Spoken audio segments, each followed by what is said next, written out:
Muy buenas tardes, mis queridos hermanos y amigos. Gracias por acompañarnos en esta transmisión especial de esta serie especial que hemos preparado para nuestros hermanos y hermanas en Chile y también en todos los lugares a donde hay personas que están conectadas. Nos agrada mucho que estén con nosotros. El título del estudio para el día de hoy es Adoración al estilo egipcio. Pero antes de entrar a nuestro estudio, queremos pedir la bendición del Señor. Así que les invito con reverencia a inclinar su rostro para orar. Padre Celestial, gracias te damos por el privilegio ahora de abrir el libro que tú revelaste e inspiraste por medio del Espíritu Santo. Pedimos tu compañía, danos corazones abiertos para escuchar tu voz y recibir tu palabra y cambiar nuestra conducta si es necesario. Te damos gracias porque podemos acercarnos a ti en oración y gracias por habernos escuchado, porque te lo pedimos en el nombre de Jesús. Amén. No cabe duda que el conflicto final en este mundo va a ser un conflicto que tiene que ver con la adoración, con la forma en que adoramos a Dios, el día en que adoramos a Dios. Quiero comenzar leyendo Apocalipsis 14, 6 y 7 y luego los versículos 9 al 11. Los versículos 6 y 7 contienen el mensaje del primer ángel, mientras que los versículos del 9 al 11 contienen el mensaje del tercer ángel. Estos son los últimos mensajes de Dios al mundo. Dice en Apocalipsis 14, 6, vi volar por en medio del cielo a otro ángel que tenía el evangelio eterno para predicarlo a los moradores de la tierra, a toda nación, tribu, lengua y pueblo, diciendo a gran voz, temed a Dios y dadle gloria, porque la hora de su juicio ha llegado, y ahora escuchen esto, y adorad a aquel que hizo el cielo y la tierra, el mar y las fuentes de las aguas. Así que el primer ángel insta a todos los seres humanos a adorar al Creador. Pero hay un rival que quiere también nuestra adoración. Quiere que adoremos a su estilo y en su día. Se llama la bestia en el libro de Apocalipsis y tiene su marca, la marca de la bestia. El versículo 9 dice lo siguiente: y el tercer ángel los siguió a los primeros dos, diciendo a gran voz, si alguno adora, ahí está la palabra clave otra vez, si alguno adora a la bestia y a su imagen y recibe la marca en su frente o en su mano, él también beberá del vino de la ira de Dios, que ha sido vaciado puro en el cáliz de su ira, y será atormentado con fuego y azufre delante de los santos ángeles y del Cordero. Y el humo de su tormento sube por los siglos de los siglos. Y no tienen reposo día ni noche. Aquí viene la palabra clave otra vez. Los que adoran a la bestia y a su imagen, ni nadie que reciba la marca de su nombre. Dos personajes están buscando nuestra adoración al final de la historia. Dios, el creador, por un lado, y el impostor, la bestia, por el otro lado. Ambos reclaman la adoración de los seres humanos. Ahora, esta tarde vamos a estudiar una triste historia. Vamos a repasar esa historia de los eventos que ocurrieron con el pueblo de Israel. Pero primero quiero comenzar leyendo 1 Corintios 10 y el versículo 11. Porque este versículo nos dice que los eventos que ocurrieron con Israel van a suceder también en los últimos días con el pueblo profeso de Dios. Dice allí en 1 Corintios 10 y el versículo 11, después de relatar varias experiencias de la historia de Israel, lo siguiente: y estas cosas les acontecieron como ejemplo, y están escritas para amonestarnos a nosotros, dice el apóstol Pablo, a quienes han alcanzado los fines de los siglos. La historia de Israel nos enseña grandes lecciones a la iglesia cristiana, los que van a vivir a los fines de los siglos. Así que vamos a mirar rápidamente la trayectoria de la historia de Israel, porque lo que pasó con Israel, literalmente, con el Israel literal, representa lo que sucede con el pueblo espiritual de Dios, con el Israel espiritual, con la iglesia cristiana. En el caso de Israel, Egipto representa el mundo. Canaán, hacia donde marcha el pueblo, representa el destino celestial, representa el reino venidero, el reino eterno. La experiencia de Israel es un microcosmo de la experiencia de la iglesia. Ustedes recuerdan que el pueblo de Israel estaba en servidumbre. Igualmente, los que pertenecen ahora en la iglesia, antes de conocer a Cristo, estaban en servidumbre espiritual al pecado. En su desesperación, el pueblo de Israel clamó a Dios para que los librara. De la misma manera, los que estábamos fuera de Cristo, clamamos a Cristo para que nos librara del pecado.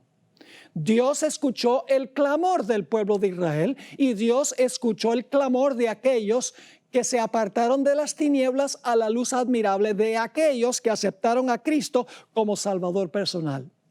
Así como Dios obró maravillas y milagros para librar a Israel, Dios ha hecho milagros y maravillas en la historia de la iglesia cristiana también para librar a los fieles de Dios. La señal de liberación del pueblo de Israel fue la sangre del cordero que se colocó en el dintel y en los postes de las puertas de Israel. En nuestro caso representa la sangre del Cordero de Dios que quita el pecado del mundo, la sangre de Cristo Jesús. El pueblo de Israel, después de su redención, fue bautizado. Muy interesante. En 1 Corintios, el capítulo 10 y el versículo 1 al 4, dice que Israel fue bautizado en el Mar Rojo. Es decir, ellos entraron a las aguas, cuando salieron de las aguas en el otro lado, toda su vieja vida quedó enterrada en las aguas, porque todos sus antiguos enemigos murieron sepultados en el Mar Rojo. Pero la historia no termina allí, porque el pueblo de Israel también tenía que cruzar todavía un largo y árido desierto para poder entrar a Canaán, a la tierra prometida. De la misma manera, los que hemos sido redimidos del pecado por la sangre del Cordero, estamos transitando a través del desierto de este mundo hacia la Canaán celestial y afrontamos muchos de los mismos peligros y los problemas que afrontó el pueblo de Israel en su peregrinaje a través del desierto. Ahora, si ustedes fueran a cruzar un desierto, ¿qué provisión harían antes de empezar el viaje? Yo creo que las dos cosas más indispensables serían agua y comida. Porque ¿cómo uno va a cruzar un desierto sin agua y sin comida?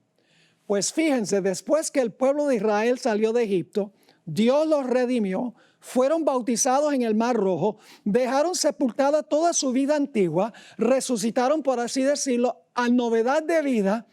Entonces, en Éxodo el capítulo 16, Dios les dio maná, que para la iglesia representa la palabra de Dios.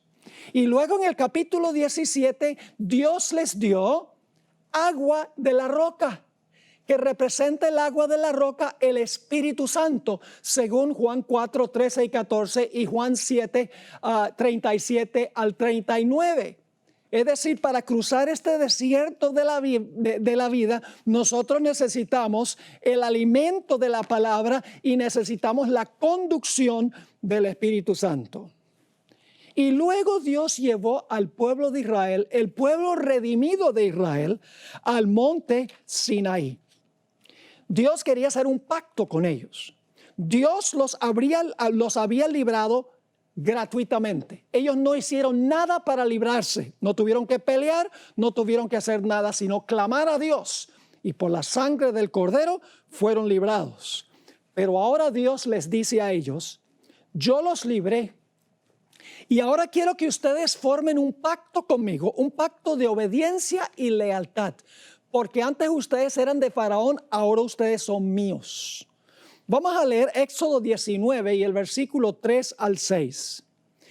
Y Moisés subió a Dios Y Jehová lo llamó desde el monte diciendo: así dirás a la casa de Jacob y anunciarás a los hijos de Israel: vosotros visteis lo que hice a los egipcios, y cómo os tomé sobre alas de águilas y os he traído a mí. Ahora fíjense, Dios dice: yo los redimí a ustedes. Ustedes vieron las maravillas que yo hice para librarlos a ustedes, como Cristo ha librado a los que están en la iglesia de la servidumbre al pecado. Y luego Dios dice en el versículo 5: ahora pues, sí, es el sí condicional, si dieres oído a mi voz y guardareis mi pacto, vosotros seréis mi especial tesoro sobre todos los pueblos, porque mía es toda la tierra. Y vosotros me seréis un reino de sacerdotes y gente santa. Estas son las palabras que dirás a los hijos de Israel. Dios dice: yo quiero que este pueblo haga un pacto conmigo, un pacto de oír mi voz y de guardar mi pacto. Así que ahora Moisés le entrega el mensaje de Dios al pueblo de Israel. Noten Éxodo 19, 7 y 8. Entonces vino Moisés y llamó a los ancianos del pueblo y expuso en presencia de ellos todas estas palabras que Jehová le había mandado. ¿Y cómo respondió el pueblo? Versículo 8. Y todo el pueblo respondió a una y dijeron: todo lo que Jehová ha dicho, haremos. Dios hizo la oferta, el pueblo dice: aceptamos la oferta. Y ahora Moisés le lleva las palabras a Dios del pueblo. Dice en Éxodo 19 y el versículo 8: y todo el pueblo respondió a una y dijeron: todo lo que Jehová ha dicho haremos. Y ahora escuchen bien. Y Moisés refirió a Jehová las palabras del pueblo. Es decir, el pacto ahora estaba completo. Dios había ofrecido el pacto a condición de oír su voz y guardar su pacto. Y el pueblo había dicho: aceptamos eso, aceptamos oír tu voz y aceptamos obedecerte. En realidad, el pacto en el Sinaí fue un pacto matrimonial entre Dios e Israel. Por eso es que en el Antiguo Testamento Dios constantemente acusó a Israel de portarse como ramera y de fornicar con otras naciones, porque ellos debían tener solo a Dios como su esposo. Noten lo que dice Jeremías 31, 32, a donde dice que ese pacto fue un pacto matrimonial. Dice allí Dios, refiriéndose a lo que ocurrió en el monte Sinaí: no como el pacto que hice con sus padres, el día que tomé su mano para sacarlos de la tierra de Egipto, porque ellos invalidaron mi pacto, que fue lo que Israel hizo. Dios dice: ellos invalidaron mi pacto, aunque fui yo un marido para ellos, dice Jehová. Es decir, fue un pacto matrimonial. Ahora yo les pregunto: ¿un pacto tiene condiciones? ¿Un matrimonio tiene condiciones? ¿Hay estatutos y reglamentos en el matrimonio? Sí. Uno de los reglamentos principales es que uno no puede tener otras mujeres como amantes, otros hombres como amantes. Se conserva uno solo para la persona con quien uno se casó. Así que Dios le va a dar a Israel en Éxodo 19 y Éxodo 20, a Israel las condiciones del pacto. Les va a entregar los 10 mandamientos. Ahora, noten que Dios no dice: obedézcanme y los voy a librar de Egipto. No, Dios dice: yo los libré de Egipto, ahora ustedes por gratitud me van a obedecer y van a guardar mis mandamientos. Jesús dijo: si me amáis, guardad mis mandamientos. Es decir, Israel debía amar a Dios porque los libró sin esfuerzo de ellos. Y en respuesta deben haber oído la voz de Jehová y deben haber obedecido el pacto. Noten Éxodo 20 y el versículo 1 y 2. Aquí en realidad comienzan los 10 mandamientos. Generalmente la gente piensa que los 10 mandamientos comienzan donde dice: no tendrás dioses ajenos delante de mí. Pero los 10 mandamientos tienen un prólogo, una motivación para guardar los mandamientos. Dice en Éxodo 20, 1 y 2: y habló Dios todas estas palabras diciendo: yo soy Jehová tu Dios, que te saqué de la tierra de Egipto, de casa de servidumbre. Dios dice, yo los libré a ustedes. Y luego en el siguiente versículo, Dios empieza a dar los 10 mandamientos que son los reglamentos del matrimonio. Ahora, antes Dios dice, ustedes eran de Faraón, pero ahora ustedes son míos. Y cuando Dios terminó de revelar los 10 mandamientos, los habló y los escribió con su propio dedo, le entregó los 10 mandamientos a Moisés. Noten lo que dice Éxodo 31 y el versículo 18. Y dio a Moisés, cuando acabó de hablar con él en el monte Sinaí, 2 tablas del testimonio, tablas de piedra escritas con el dedo de Dios. La fidelidad de la iglesia de Dios en el Antiguo Testamento no duró mucho tiempo. Su obediencia a Dios duró solo unos días. En realidad fue infiel a su pacto matrimonial muy pronto. Noten lo que dice Éxodo 32 y el versículo 1. El siguiente versículo, después que leemos que Dios le dio los 10 mandamientos a Moisés. Dice ahí en Éxodo 32 y el versículo 1. Viendo el pueblo que Moisés tardaba en descender, como la segunda venida de Jesús ha tardado más de lo que nosotros pensamos, dice, viendo el pueblo que Moisés tardaba en descender del monte, se acercaron entonces a Aarón y dijeron, levántate, haznos dioses. Ahora escuchen bien, la palabra Elohim se traduce dioses y también Dios. El plural aparece muy a menudo como singular. Por ejemplo, en Génesis 1:1, en el principio creó Dios. La palabra es Elohim, la misma palabra que está aquí. Así que mejor es decir que la gente estaba diciendo, haznos Dios, que vaya delante de nosotros. Y ahora fíjense qué despectivos eran con su líder. Porque a este Moisés, el varón que nos sacó de la tierra de Egipto, no sabemos qué le haya acontecido, está demasiado demorado. No sabemos qué le pasó a este Moisés, el que nos sacó de la tierra de Egipto. Y luego entonces comienza una rebelión en el campamento, instigada por un grupo que se conoce como la multitud mixta. Permítame leerles una cita sobre la identidad de la multitud mixta. En el libro Patriarcas y Profetas, página 433, dice que esta gente salió con Israel, pero no era de Israel. Dice lo siguiente, la multitud mixta que acompañaba a los israelitas desde Egipto daba continuamente origen a dificultades y tentaciones. Los que la componían decían haber renunciado a la idolatría y profesaban adorar al Dios verdadero. Pero su educación y disciplina anteriores habían moldeado sus hábitos y sus caracteres, de modo que en mayor o menor medida estaban corrompidos por la idolatría y la irreverencia hacia Dios. Ellos eran los que más a menudo suscitaban contiendas, eran los primeros en quejarse y corrompían el campamento con sus prácticas idólatras y sus murmuraciones contra Dios. Qué tremenda descripción de los instigadores de la rebelión. Salieron con Israel, pero su corazón no estaba con Israel. Eran idólatras, como dice aquí. Habían tenido una educación y disciplina en el politeísmo. No tenían reverencia para con Dios.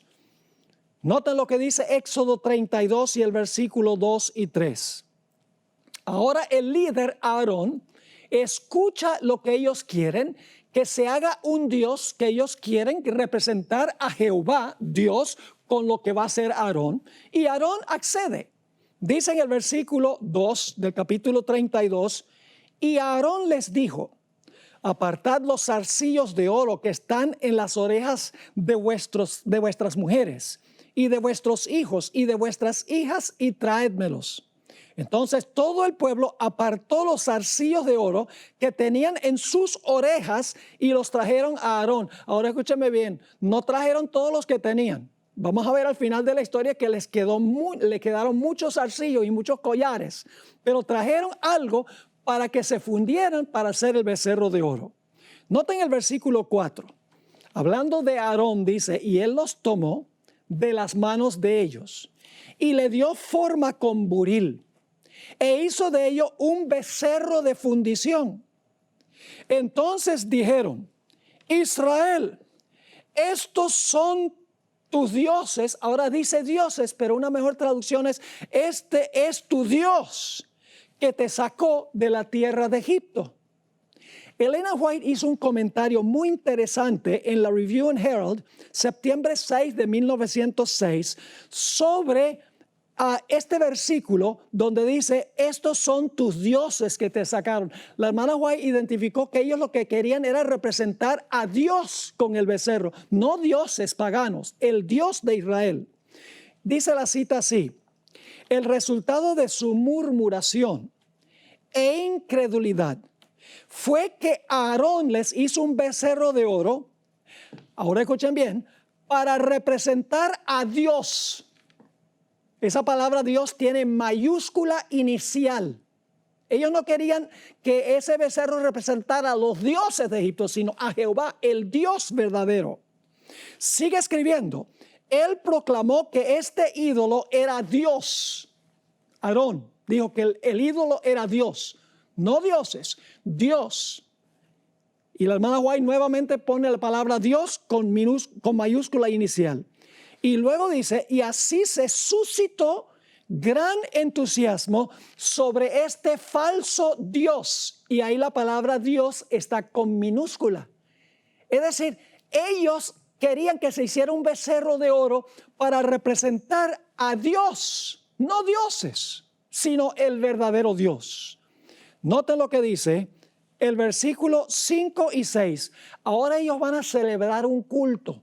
Algunos creen que lo que hicieron al pie del Sinaí, la fiesta que tuvieron, fue una fiesta secular. No. Fue un culto de adoración que le estaban ofreciendo a Dios. Dice en Éxodo 32, 5 y 6.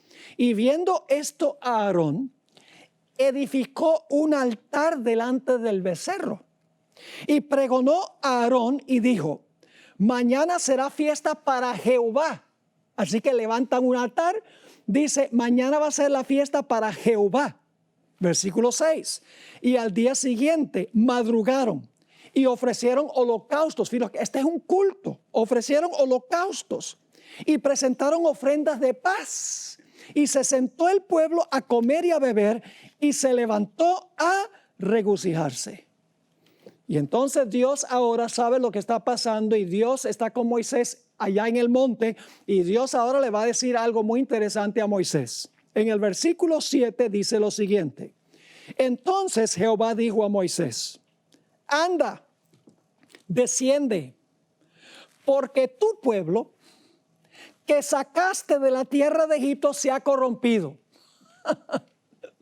La gente había dicho, ¿dónde está este Moisés? El que nos sacó de la tierra de Egipto. Ahora Dios escuchó eso y dice, mira, lo que está haciendo tu pueblo, que tú sacaste de Egipto. Mis hermanos y hermanas, el pacto quedó anulado allí en el monte Sinaí. Voy a leerles varias citas del libro Patriarcas y Profetas. En la página 328, la hermana White escribió, el pacto de Dios con su pueblo había sido anulado. En otra cita, página 329, ella escribió, Dios había dado a entender que rechazaba a su pueblo. La palabra en inglés no es rechazada, es la palabra disowned, que significa, este pueblo ya no es mío. En la página 329 ella dice, los pecados de Israel ya les habían hecho perder el favor de Dios y la justicia exigía su destrucción. Y en la página 334 dice, los israelitas eran culpables de haber traicionado a un rey que los había colmado de beneficios y cuya autoridad se habían comprometido voluntariamente a obedecer. Ahora Moisés va a interceder por el pueblo. Dios le ha dicho, el pueblo que tú sacaste de Egipto se ha prostituido. Y ahora Moisés va a hablar con Dios y fíjense lo que le va a decir en Éxodo, el capítulo 32 y el versículo 11. Entonces Moisés oró en presencia de Jehová su Dios y dijo: oh Jehová, ¿por qué se encenderá tu furor contra tu pueblo que tú sacaste de la tierra de Egipto con gran poder y con mano fuerte? Moisés estaba diciendo: no me eches este muerto a mí. Tú fuiste el que sacaste a este pueblo de Egipto. Tú fuiste el que libraste a esa gente de Egipto. Ahora noten lo que dice el versículo 15 y 16. Ahora Moisés sabe lo que está pasando al pie del monte. Él está intercediendo por el pueblo que se ha prostituido, que ha quebrantado el pacto de Dios. El pacto ahora no aplica porque han roto su voto matrimonial con Dios. Y en Éxodo 32, 15 y 16 dice: y volvió Moisés y descendió del monte, trayendo en su mano las 2 tablas del testimonio, las tablas escritas por ambos lados. De uno y otro lado estaban escritas. Y las tablas eran obra de Dios y la escritura era escritura de Dios grabada sobre las tablas. Así que Moisés está descendiendo del monte y de repente él oye en el campamento como una revolución que se está realizando. Es el culto que la gente está celebrando ahí al pie del monte, en honor a Dios, según ellos. En Éxodo 32, 17 al 19 dice: cuando oyó Josué el clamor del pueblo que gritaba, dijo a Moisés: alarido de pelea hay en el campamento, es decir, en el campamento hay una guerra. Y él respondió, Moisés le dijo: no es voz de alaridos de fuertes, ni voz de alaridos de débiles, voz de cantar oigo yo. La gente estaba cantando. ¿Qué clase de música? Ya lo vamos a ver. Y aconteció que cuando él llegó al campamento y vio el becerro y las danzas, estaban cantando y bailando en el culto. Dice: ardió la ira de Moisés y arrojó las tablas de sus manos y las quebró al pie del monte. De esa manera estaba indicando de que el pacto había sido roto y quebrado. En Patriarcas y Profetas, página 331, la sierva del Señor escribió: al acercarse al campamento, vieron al pueblo que gritaba y bailaba alrededor de su ídolo. Era una escena de libertinaje pagano, una imitación de las fiestas idólatras de Egipto. Y ahora escuchen esto: pero cuán distinta era del solemne y reverente culto a Dios. ¿Cómo es el culto que Dios acepta? Un culto solemne y ¿qué? Reverente, según dice aquí. Así que Moisés ahora se llena de ira santa. Todo lo que Dios había hecho por ellos. Y dice en Éxodo 32 y el versículo 19 y 20: y aconteció que cuando él llegó al campamento y vio el becerro y las danzas, ardió la ira de Moisés y arrojó las tablas de sus manos y las quebró al pie del monte. La sierva del Señor escribió en la página 331 de Patriarcas y Profetas para demostrar cuánto aborrecía este crimen. Arrojó al suelo las tablas de piedra que se quebraron a la vista del pueblo, dando a entender en esta forma que así como ellos habían roto su pacto con Dios, así también Dios había roto su pacto con ellos. Ahora hablemos por unos momentos sobre el líder espiritual que había dejado Moisés allí con el pueblo cuando Moisés ascendió al monte. Aarón debería haberse parado y haber dicho: esto está mal, romper los votos matrimoniales. Pero era un líder débil, quería ser políticamente correcto, no estaba dispuesto de pararse en favor de la verdad. En Éxodo 32 y el versículo 21 al 24 dice: y dijo Moisés a Aarón: ¿qué te ha hecho este pueblo, que has traído sobre él tan gran pecado? Y ahora fíjense lo que va a decir Aarón. Y respondió Aarón: no se enoje, mi señor. Tú conoces al pueblo que se ha inclinado al mal, le está echando la culpa al pueblo, pero él era el líder. Él debería haber tomado medidas para hacer lo que Dios quería que hiciera. Sigue diciendo en el versículo 23, porque me dijeron, haznos dioses que vayan delante de nosotros. Porque a este Moisés, el varón que nos sacó de la tierra de Egipto, no sabemos qué le haya acontecido. Y ahora va a añadir a la debilidad la mentira. Y yo le respondí, ¿quién tiene oro? Apartadlo. Y me lo dieron y lo eché en el fuego y salió este becerro. Es decir, eché el oro al fuego y el becerro salió saltando del fuego. No había sido así. Dice que lo formó con buril. Quiero leerles ahora unas citas del Espíritu Profecía sobre el carácter de Aarón. Moisés era un hombre que se paraba en pro de la verdad. No titubeaba. Aunque lo quisieran apedrear, él hacía lo que era correcto. No así con Aarón. Dice en Patriarcas y Profetas, página 327. Aarón reconvino débilmente al pueblo. Y su vacilación y timidez en el momento crítico solo sirvieron para hacerlos más decididos en su propósito. Aarón temió por su propia seguridad y en vez de ponerse noblemente de parte del honor de Dios, cedió a las demandas de la multitud, lo que el pueblo quería. La gente admiró la gentileza y la paciencia de Aarón, pero ni Moisés ni Dios lo vieron así. En Testimonios para la Iglesia, tomo 4, páginas 514 y 515, agrega esto en cuanto a Aarón. Por temor a ofender al pueblo, guardó silencio. No se paró audazmente a favor de Dios, sino que para complacer al pueblo, darle al pueblo lo que ellos querían. Para complacer al pueblo, hizo un becerro de oro. Parecía adormecido ante el incipiente peligro. Aarón podría haber coartado la primera palabra rebelde, pero temía tanto ofender al pueblo que aparentemente se unió con ellos y finalmente lo persuadieron que hiciera un becerro de oro para ellos adorarlo. Y luego Elena White habla sobre la iglesia en el presente. En Patriarcas y Profetas, página 328, ella escribió, y hay todavía Aarones dóciles. Esa no es la mejor traducción de la palabra que usa Elena White, quien escribió en inglés. La palabra en inglés es pliant.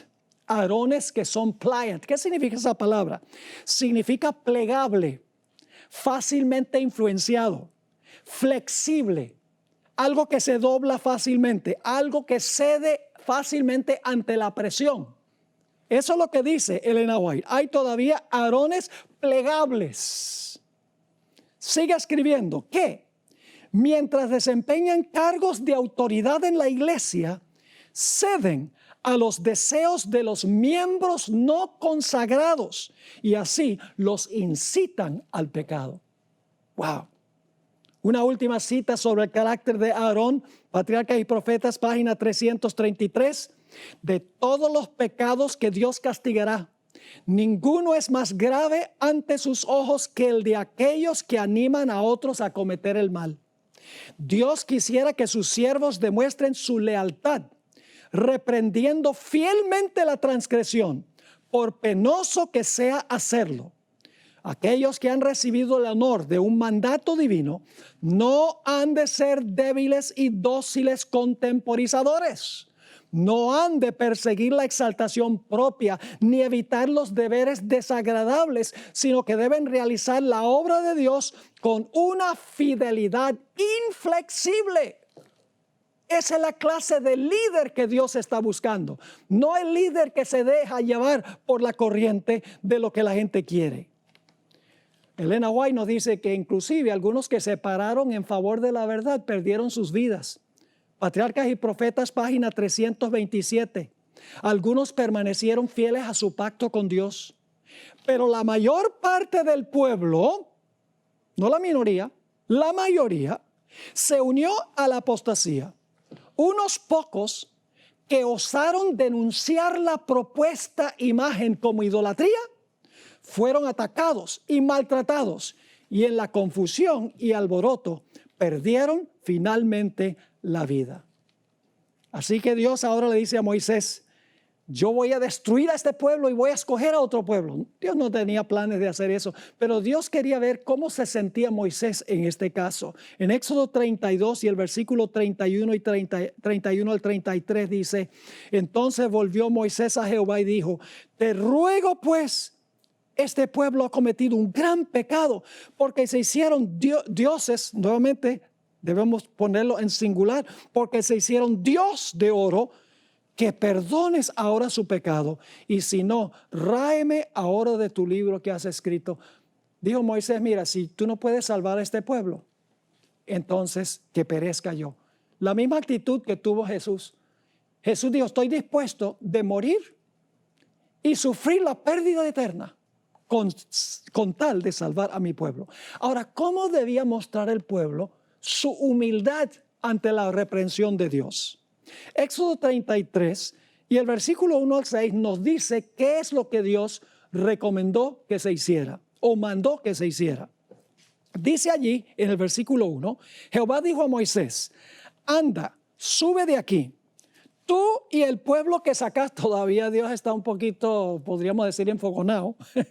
Dice, y el pueblo que sacaste de la tierra de Egipto, a la tierra de la cual juré a Abraham, Isaac y Jacob, diciendo, a tu descendencia la daré, y yo enviaré delante de ti el ángel y echaré fuera al cananeo, al amorreo, al eteo, al fereceo, al heveo y al jebuseo, a la tierra que fluye leche y miel. Y ahora Dios les dice a ellos, pero yo no subiré en medio de ti. Es decir, Dios dice, yo no voy a ir con ustedes, porque eres pueblo de dura cerviz, no sea que te consuma en el camino. Y oyendo el pueblo esta mala noticia, que Dios no iba a ir con ellos, vistieron luto y ninguno se puso sus atavíos, ninguno se puso sus joyas. La palabra atavío se refiere a joyas, porque Jehová había dicho a Moisés, fíjense que no se quitaron las joyas porque ellos se les ocurrió la idea, sino porque Dios lo mandó como señal de que ahora iban a ser fieles a Dios. Porque Jehová había dicho a Moisés, di a los hijos de Israel, vosotros sois pueblo de dura cerviz. En un momento subiré en medio de ti y te consumiré. Quítate pues ahora tus atavíos, para que yo sepa lo que te he de hacer. Entonces los hijos de Israel se despojaron de sus atavíos desde el monte Horeb, porque las joyas eran señal de arrogancia. Dios dice, quítate las joyas como señal de humillación. Algunos dicen, bueno, pero eso era en el Antiguo Testamento. Ahora estamos en el Nuevo. El Nuevo también dice lo mismo. En 1 Timoteo, el capítulo 2 y el versículo 9 y 10, el apóstol Pablo escribió, asimismo que las mujeres se atavíen de ropa decorosa, con pudor y modestia, no con peinado ostentoso, ni oro, ni perlas, ni vestidos costosos, sino con buenas obras, como corresponde a mujeres que profesan piedad. El apóstol Pedro, el otro gigante del Nuevo Testamento, escribió algo similar en 1 de Pedro 3 y el versículo 3 y 4. Aquí Pedro escribió, vuestro atavío no sea el externo, de peinados ostentosos, de adornos de oro o de vestidos lujosos, sino el interno, el del corazón, en el incorruptible ornato de un espíritu afable y apacible, que es de grande estima delante de Dios. Ahora yo quiero preguntar, ¿será posible que la iglesia remanente al final de la historia afronte una prueba semejante a esta? ¿Será que la música llegará nuevamente a ser un problema en la iglesia al acercarnos a la Canaán celestial? En el año 1898 y 1899, el evangelista S.S. Davis, evangelista adventista, introdujo una herejía que se conoce como la herejía de la carne santificada. Es la idea de que antes que Cristo venga, Dios nos va a dar carne santa y por lo tanto no vamos a poder pecar porque nos va a quitar la naturaleza pecaminosa. Esa es una herejía. Eso pasa es cuando Cristo venga, no antes de que Cristo venga. Pronto los pastores de la Asociación de Indiana, junto con el presidente de la Asociación de Indiana, adoptaron esta herejía. La conferencia general estaba muy preocupada por lo que estaba pasando en Indiana, porque el presidente, el evangelista, muchos pastores habían aceptado esta falsa enseñanza, esta herejía. Y además de eso se escuchaban rumores de que había un estilo de culto problemático. Por lo tanto, la conferencia general mandó a dos pastores de confianza, el pastor Stephen Haskell y el pastor A.J. Breed, como observadores del campestre que se celebró del 13 al 23 de septiembre del año 1900 en la ciudad de Muncie, Indiana. 10 días después, el 10 de octubre del año 1900, el pastor Haskell le escribió a la hermana White sobre el estilo de adoración, específicamente la música y los instrumentos que se usaron. Escribió lo siguiente: había un tambor grande, 2 tamboriles, una viola, 2 violines, una flauta y 2 trompetas que se unieron a un órgano y unas pocas voces. Usan el himnario Garden of Spices, que era un himnario pentecostal usándose en un campestre adventista. Y luego viene esta declaración: y tocan piezas bailables con letra sagrada. ¿Qué estaba pasando en ese campestre? Estaban tocando con esos instrumentos piezas bailables con letra sagrada, entremezclando lo santo con lo común. Ahora, la hermana White explicó que poco antes de cerrarse la puerta de la gracia, otra vez va a surgir en la iglesia adventista este problema. Voy a leerles un par de citas que encontramos. Estas citas están en Mensajes Selectos, tomo 2, empezando en la página 36 en adelante. Escribió ella sobre esta experiencia en Indiana. No resumiré toda la historia porque es demasiado penosa. Pero en enero pasado el Señor me mostró que en nuestras reuniones de reavivamiento se introducirían teorías y métodos erróneos y que se repetiría la historia pasada. Me sentí angustiada, dice la hermana White. Se me instruyó para que dijera que en esas demostraciones estaban presentes demonios en forma humana que trabajaban con todo el ingenio que Satanás puede emplear para hacer que la verdad resultase ociosa para las personas sensibles. Y debía decir además que el enemigo estaba tratando de disponer las cosas de tal modo que las reuniones de reavivamiento, que han sido el medio de presentar la verdad del tercer ángel ante las multitudes, lleguen a perder su fuerza y su influencia. Y luego viene esta cita. La hermana White está escribiendo al pastor Haskell en respuesta a la carta que él envió sobre lo que había visto en ese campestre. Dice la hermana White: esas mismas cosas que habéis explicado que ocurrían en Indiana, el Señor me ha mostrado que volverían a ocurrir justamente antes de la terminación del tiempo de gracia.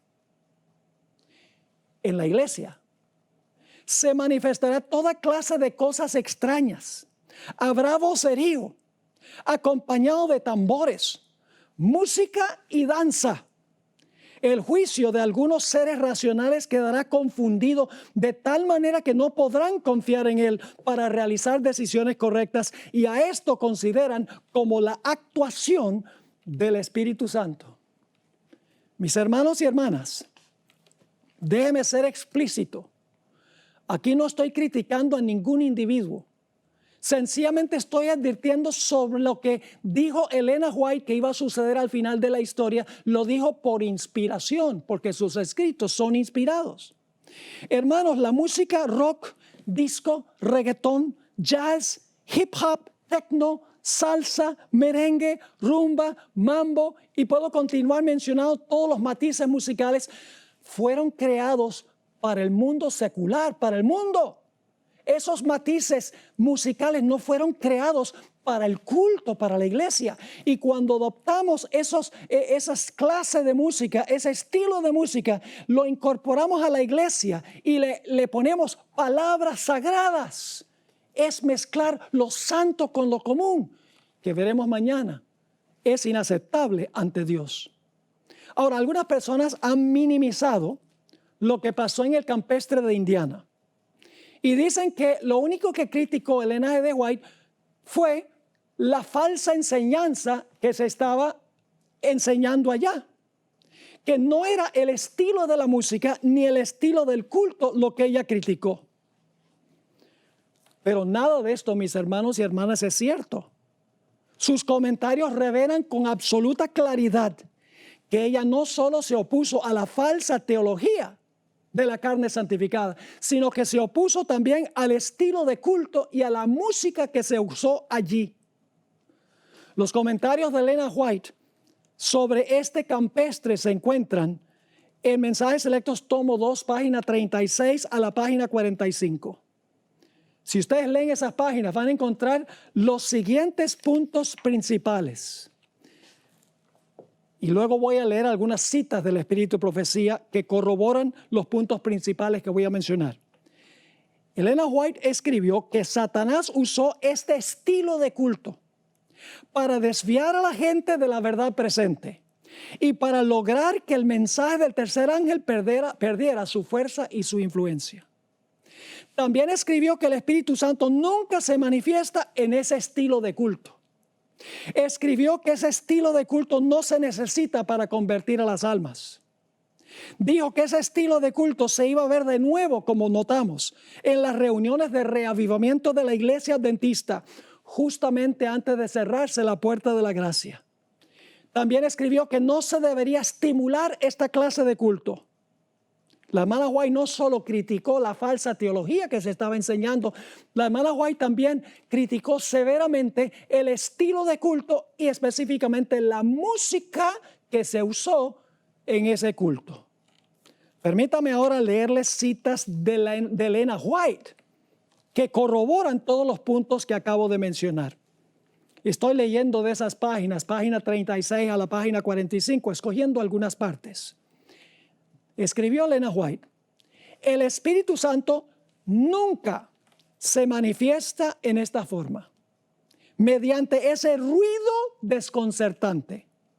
Esto constituye una invención de Satanás para ocultar sus ingeniosos métodos destinados a tornar ineficaz la pura, sincera, elevadora, ennoblecedora y santificadora verdad para este tiempo. Es mejor no mezclar nunca el culto de Dios con música. Ahora escuchen bien, tiene que ver con la música. Es mejor no mezclar nunca el culto de Dios con música que utilizar instrumentos musicales para realizar la obra que en enero pasado se me mostró que tendría lugar en nuestras reuniones de reavivamiento. Dice que el problema era con la música y la forma como se usaron los instrumentos musicales. Sigue escribiendo. La verdad para este tiempo no necesita nada de eso para convertir a las almas. A veces se usa el argumento, bueno, hay que darle a la gente la música que le gusta. Pero lo que convierte al alma, mis hermanos y hermanas, es la palabra de Dios. La música apoya el mensaje de la palabra de Dios. Así que dice ella, el ruido desconcertante aturde los sentidos y desnaturaliza aquello que, si se condujera en la forma de vida, fíjense que tiene que ver con la forma, si se condujera en la forma de vida, constituiría una bendición. El influjo de los instrumentos satánicos, hay un problema de traducción aquí, no voy a entrar en eso. Los instrumentos satánicos no son instrumentos musicales, son seres humanos que usan los instrumentos. Pero dice ella, el influjo de instrumentos satánicos se une con el estrépito y el vocerío, con lo cual resulta un carnaval. Y a esto se lo denomina la obra del Espíritu Santo. Escribió, no debería estimularse esta clase de culto. No es la herejía, es la clase de culto. Escribió también, no resumiré toda la historia porque es demasiado penosa. Pero en enero pasado el Señor me mostró que en nuestras reuniones de reavivamiento se introducirían teorías y métodos erróneos y que se repetiría la historia pasada. Me sentí angustiada. Se me instruyó para que dijera que en esas demostraciones estaban presentes demonios en forma humana, que trabajaban con todo el ingenio que Satanás puede emplear para hacer que la verdad resultase odiosa para las personas sensibles. Y luego sigue escribiendo, debía decir además que el enemigo estaba tratando de disponer las cosas de tal modo que las reuniones de reavivamiento, que han sido el medio de presentar la verdad del tercer ángel ante las multitudes, lleguen a perder su fuerza y su influencia. El propósito de Satanás era usar la música para que la gente no tuviera interés en el mensaje del tercer ángel, en el mensaje de la verdad presente, porque el culto se debe centrar en el mensaje. La música apoya el mensaje, no el mensaje a la música. Sigue escribiendo Elena White. El Espíritu Santo no tiene nada que ver con ese desorden perturbador y esa varaunda significa desorden, que me fueron mostrados en enero pasado.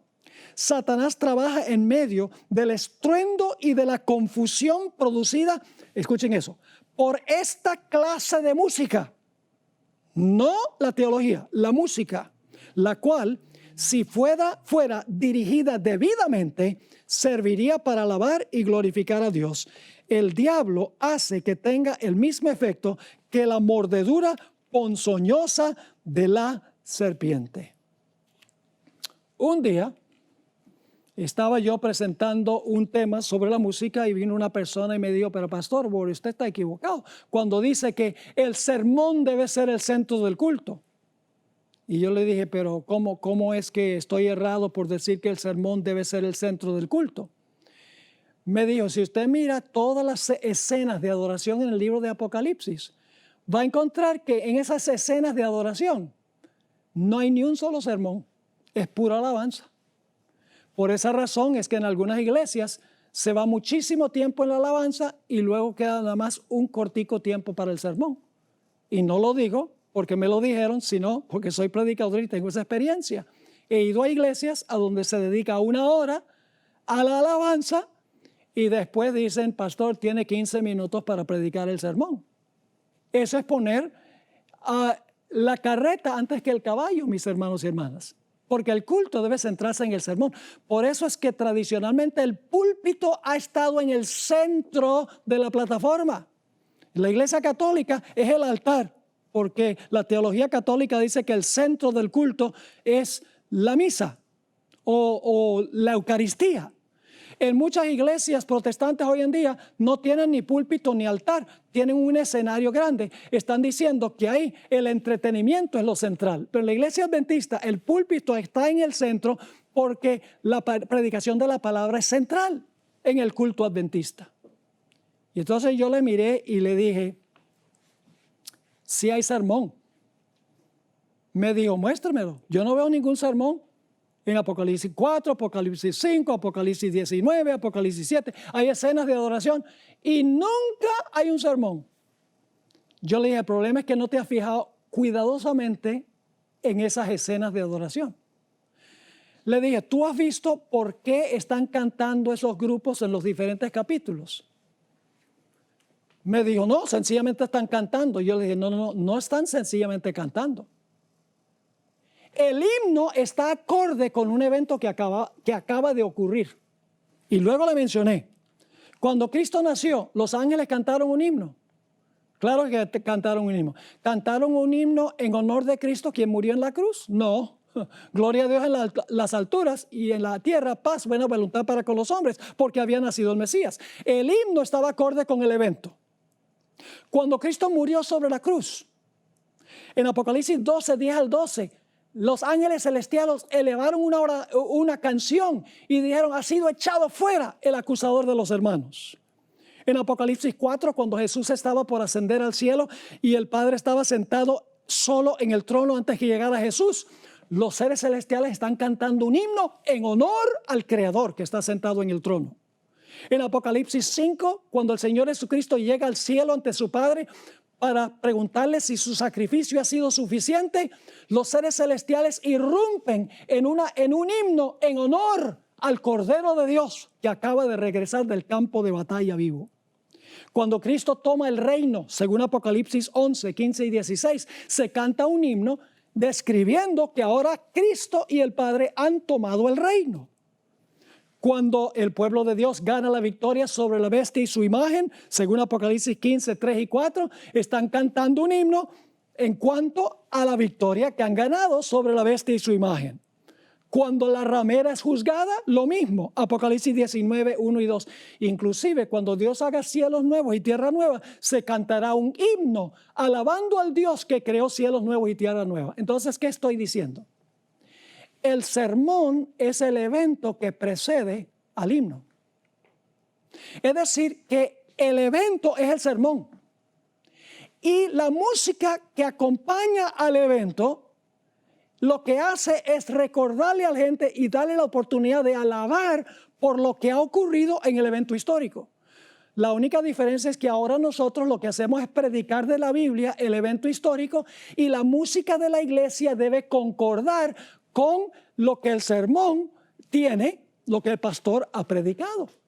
Es decir, la música apoya el evento en la Biblia, la música apoya el sermón en el caso de nosotros hoy en día.